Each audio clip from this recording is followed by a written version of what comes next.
warahmatullahi wabarakatuh. Shalom, Om Swastiastu, Namo Buddhaya, Salam Kebajikan. Yang saya hormati Bapak Dr. Nurmanza SPD MPD selaku dosen pengampu mata kuliah keterampilan berbicara. Perkenalkan, nama saya Katrina Yustisya Saogo dengan NPM A1A025013.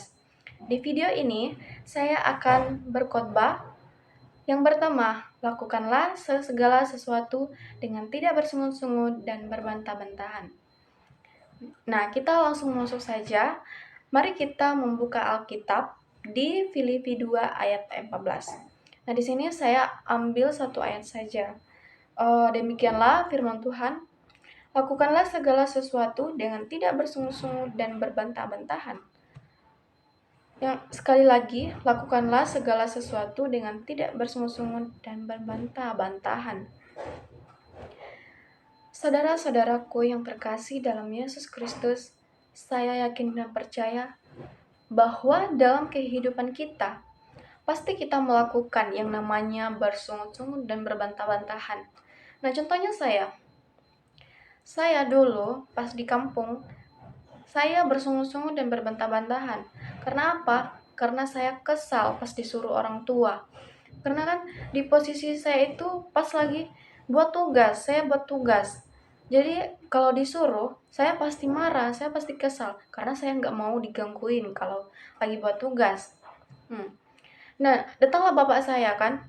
Bapak saya bilang, buatkan dulu teh untuk bapak nak. Padahal bapak saya itu dari ladang.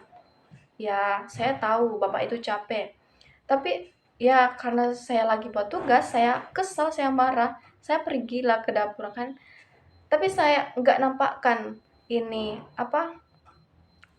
muka kesalnya kepada bapak saya. Saya tidak melawan dengan kata-kata yang kasar. Tapi saya diam gitu. Saya pergi ke dapur dan saya ambil gelas dan gula dan juga termos. Saya kasih gula di dalam gelas itu. Selesai itu saya tuangkan air panasnya. Terus saya letakkan termos itu dengan keras ke tempatnya itu. Untung saja termosnya tidak rusak. Kalau tidak rusak, mama saya pasti akan marah. Jadi disitulah saya bantah-bantah gitu, kayak melawan gitu. Tapi bapak saya tidak tahu gitu. Nah, jadi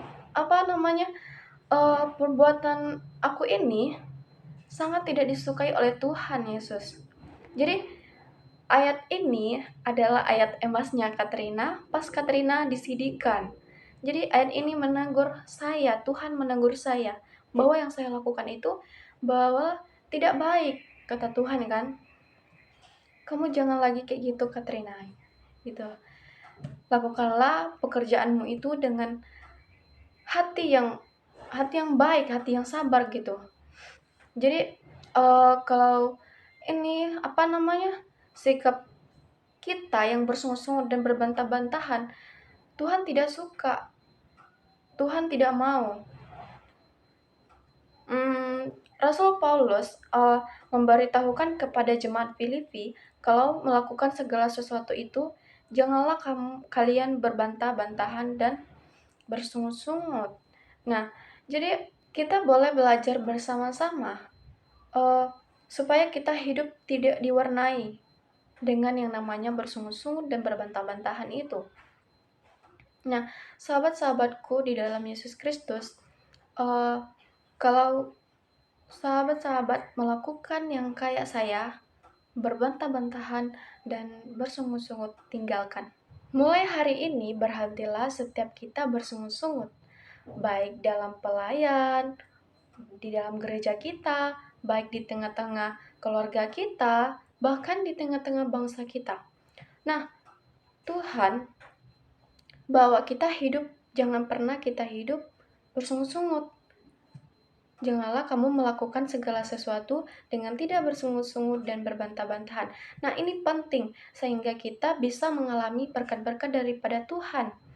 Nah, Alkitab bilang bahwa dosa yang besar yang dilakukan oleh umat Israel waktu mereka dalam perjalanan meninggalkan Mesir adalah dosa yang bersungut-sungut. Nah, jadi Padahal Tuhan pelihara mereka. Mereka mendapatkan daging, burung puyuh, roti mana dari surga. Jadi itulah contoh yang bersungguh-sungguh dan berbantah-bantahan. Itu adalah dosa. Itu adalah tindakan yang Tuhan tidak mau, yang Tuhan tidak kehendaki. Nah, jadi mulai hari ini, saudara-saudaraku yang terkasih dalam Tuhan Yesus, yang masih suka hidup bersungguh-sungguh dan berbantah-bantahan dan tidak mengucap syukur, engkau harus berubah dan bertobat. Dan biarlah kita mengalami semua yang namanya berkat dari Tuhan itu. Sehingga dari hati kita yang keluar adalah ucapan syukur penuh berkat. Apapun yang kita hadapi, apapun yang kita alami, kita mengucap syukur dalam segala hal. Apapun yang terjadi di dalam kehidupan kita setiap hari, mengucap syukurlah dalam segala hal. Karena dialah Tuhan satu-satunya penolong hidup kita. Dialah Tuhan yang selalu ada untuk kita, yang selalu menghidupi kita. Jadi hari ini tinggalkan yang namanya bersungut-sungut. Mari saudara-saudaraku yang terkasih di dalam Yesus Kristus, bangkit dan warnai hidupmu dengan ucapan syukur dalam hal apapun. Karena itu yang Tuhan kehendaki, itu yang Tuhan mau. Tuhan Yesus berkati kita semua, tetap semangat. Shalom. Tuhan Yesus berkati.